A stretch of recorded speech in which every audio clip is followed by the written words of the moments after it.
Friends, જય સ્વામિનારાયણ, જય શ્રી કૃષ્ણ, રામ રામ. કેમ છો તમે બધા? જો તમે બધા મજામાં જશો એવી આપણે આશા રાખી છીએ. અને હું તમને બધાને કહેતી હતી કે કચ્છમાં વરસાદ નથી આવતો, તો આજથી કચ્છમાં વરસાદનું આગમન થઈ ગયું છે. સરસ મજાનું સવારના આઈ થિંક 3:30 વાગ્યાથી વરસાદ ચાલુ છે. સખત હજી પણ ચાલુ છે, સમૂરો બંધ થયો નથી. થોડી વાર જ બંધ થયો તો હવે ચાલુ જ છે વરસાદ, થોડો થોડો. તો સરસ મજાનું કચ્છમાં આગમન થઈ ગયું છે મેઘરાજાનું. જો આયરું સરસ મજાનું આગમન મેઘરાજાનું થઈ ગયું છે, મસ્ત મજાનું. અમારા ગામડાની શેરી બતાવું કે જો અમારા ગામડાની શેરી છે મસ્ત મજાની. તો હવે વરસાદ આવે છે. રાતના બહુ ફૂલ હતો, અત્યારે ધીમો ધીમો આવે છે વરસાદ. આ સીટ અમારા પાડાસર ગામની શેરી આવી બધી છે શેરીઓ, અને મસ્ત મજાનો વરસાદ ને આવે છે. તમે જોઈ શકો છો ગ્રીનરી વાળું વાતાવરણ. જો આ બહુ મસ્ત મજાનું વ્યૂ છે, એકદમ મસ્ત મજાના. તમને બારેથી મંદિરના દર્શનને કરાવી દઉં, શિખરના ને એના. થોડો વરસાદ ને બધું ચાલુ જ છે કચ્છમાં. આપણે કહેતા હતા કચ્છમાં સમૂરો વરસાદ નથી આવ્યો, પણ એકચ્યુઅલી આવી ગયો આજથી. જો બાજુમાં બિલ્લીપત્રનું ઝાડ છે, એમાં બિલ્લીપત્રના ડેડા પણ બહુ બધા થયા છે, મસ્ત મજાના ગ્રીનરી એકદમ. જોઈ શકો છો કેવું વૃક્ષ છે ઘટાદાર. આજે જો જીગર પણ ઘરે જ છે, વરસાદ આવે છે એટલે. ગુડ મોર્નિંગ જીગર, કેમ છો? શું વરસાદનું શું કહેવા માંગો છો? વરસાદ ધીમો ધીમો ચાલુ છે સવારથી.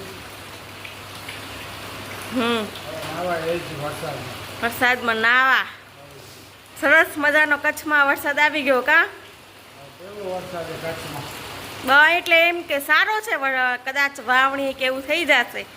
ને જો સુરત અમદાવાદમાં બહુ પડ્યો છે, એટલો બધો વરસાદ નથી કચ્છમાં. આ પહેલો જ વરસાદ છે સિઝનનો પહેલો કા?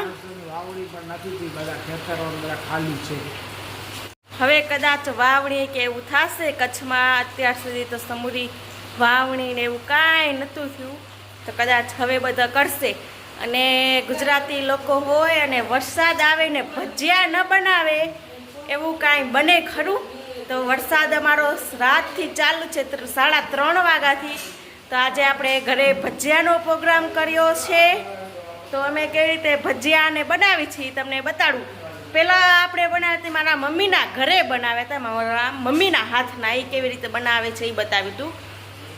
અને સાથે હવે હું એ બતાવીશ કે હું ભજીયા કેવી રીતે બનાવું છું. અને તમે લોકો કોમેન્ટ કરજો કોની પાસે વરસાદ આવી ગયો છે અને કઈ બાજુ વરસાદ નથી આવ્યો. જો કચ્છમાં તો સમરો નહોતો આવ્યો, તો કચ્છમાં સરસ મજાનો વરસાદ આવી ગયો, આગમન થઈ ગયું વરસાદનું. સિઝનનો પહેલો વરસાદ આવી ગયો.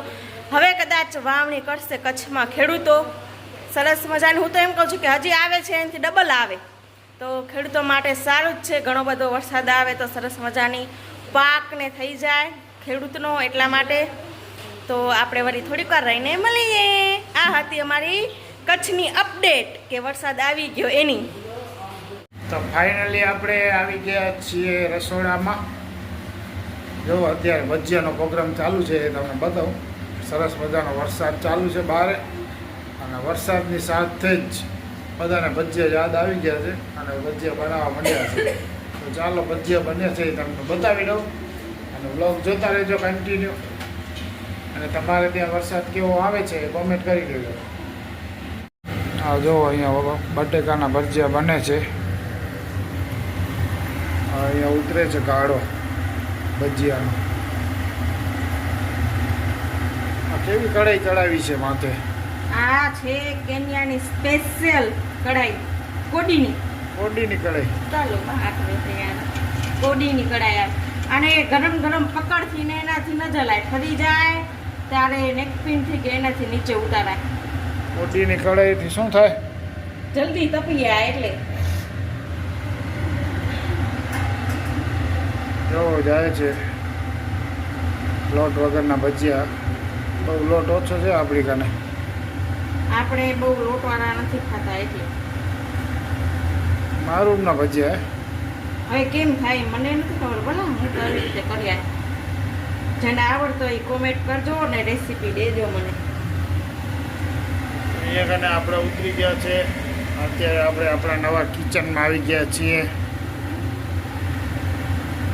ચાલ આવી ગયો છે આજે, એટલે પહેલે જ ભજીયા બની ગયા છે. જ્યાં જ્યાં ગુજરાતી હોય ત્યાં ત્યાં ભજીયા ને ફાફડા જલેબી ને ઈ હોય જ. પણ એ જીવન મને ખબર નથી પડતી કે વરસાદ આવે એટલે ભજીયા શું કામ બનાવાય, બીજું કેમ કાંઈ ન બનાવાય. એનું તો કાંઈ તારણ છે નહીં આપણી પાસે. ભજીયા શું કામ બનાવવા વરસાદમાં?